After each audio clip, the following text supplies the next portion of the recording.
Assalamualaikum warahmatullahi wabarakatuh. Dengan saya Yulianti Basri, berikut sorotan sepekan bontangpost.id.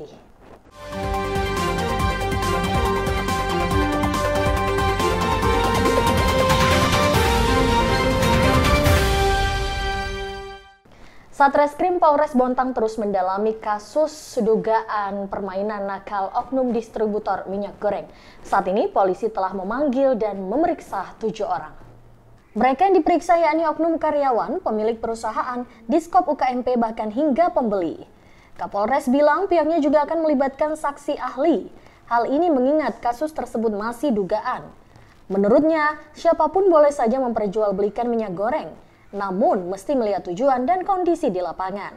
Selain keterangan ahli, polisi juga akan meminta penjelasan kepada diskop UKMP. Sehingga dari keterangan keduanya akan disimpulkan apakah oknum tersebut benar melakukan pelanggaran dan masuk ranah tindak pidana atau tidak. Kendati telah memanggil 7 orang saksi, namun Kapolres Bontang AKBP Hamam Wahyudi belum mau membeberkan hasil pemeriksaan tersebut. Sebelumnya, dari monitoring yang dilakukan Diskop UKMP bersama Polres Bontang, diketahui ada indikasi penyaluran minyak goreng berukuran 1,8 liter yang tidak tepat sasaran. Hal itu diduga dilakukan oleh 2 oknum distributor Cahaya Setia Utama. Unit 2 Intelkam Polres Bontang Toto memaparkan adanya indikasi oleh 2 oknum karyawan CSU yang menjual 30 dus minyak goreng ke perorangan. Hal itu dikuatkan dengan temuan barang bukti berupa surat atau nota pengeluaran barang yang tidak sesuai dengan peruntukan. Sejumlah komoditas pangan di pasar tradisional mulai merangkak naik jelang Ramadan. Bahan pangan yang tercatat mulai mengalami kenaikan yakni cabai rawit, bawang merah, ayam potong, telur, dan gula pasir. Sementara penurunan barang pangan hanya terjadi pada komoditas tomat. Salah seorang pedagang pasar Tamrin, Jeffrey, mengatakan harga cabai rawit mengalami kenaikan yang cukup signifikan. Kini harganya menyentuh Rp66.000 per kilogram, padahal sebelumnya dijual dengan harga Rp50.000 per kilo. Sedangkan harga cabai rawit yang dijual pedagang di Jalan KS Tubun sekitar pasar Tamrin jauh lebih tinggi. Sekilonya dijual dengan harga Rp80.000. Tak hanya cabai rawit, harga bawang merah ikut naik dari Rp35.000 menjadi Rp38.000 per kilonya. Berbeda dengan bawang putih yang masih stabil di harga Rp27.000 per kilogram. Kenaikan harga ayam tampaknya ikut menyusul. Dari Rp55.000 per ekor naik menjadi Rp58.000. Kenaikan ini secara bertahap dan diprediksi akan terus mengalami kenaikan hingga puasa nanti. Harga telur pun turut naik, kendati begitu masih dalam batas wajar. Kenaikannya Rp1.000 per piring. Pohon tumbang menimpa seorang pengendara di Jalan Cipto Mangunkusumo. Beruntung pengendara ibu-ibu tersebut selamat dari insiden tersebut.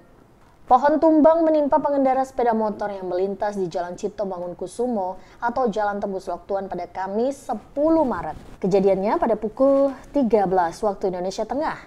Pohon ambruk yang melintang di jalan ini mengenai seorang pengendara wanita.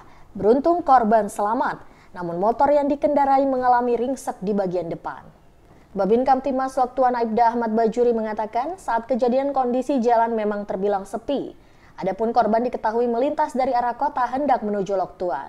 Pasca kejadian, tim gabungan dari Disdam Kartan, Satlantas Polres Bontang, FKPM Loktuan, Security PKT, dan masyarakat serta beberapa pengendara yang melintas bergotong royong untuk membersihkan pohon tumbang dan mengevakuasi korban beserta sepeda motornya. Selama proses pembersihan pohon dilakukan sistem buka tutup jalan. Masjid Terapung Selambai Loktuan akhirnya resmi dibuka untuk umum. Peresmian dilakukan langsung oleh Wali Kota Bontang bersama Wakil Wali Kota. Masjid yang berdampingan dengan Pelabuhan Loktuan ini selain sebagai tempat ibadah, diharapkan juga menjadi destinasi wisata religi. Masjid dengan 2 menara itu dibangun dengan anggaran 60 miliar. Proses pembangunan selama 3 tahun. Dikatakan Wali Kota Bontang Basri, meski menjadi tempat wisata, masjid tersebut diharapkan bukan hanya menjadi ajang swafoto. Sebaliknya, kehadiran ini bisa dimaksimalkan sebagai sarana untuk memberikan syiar agama.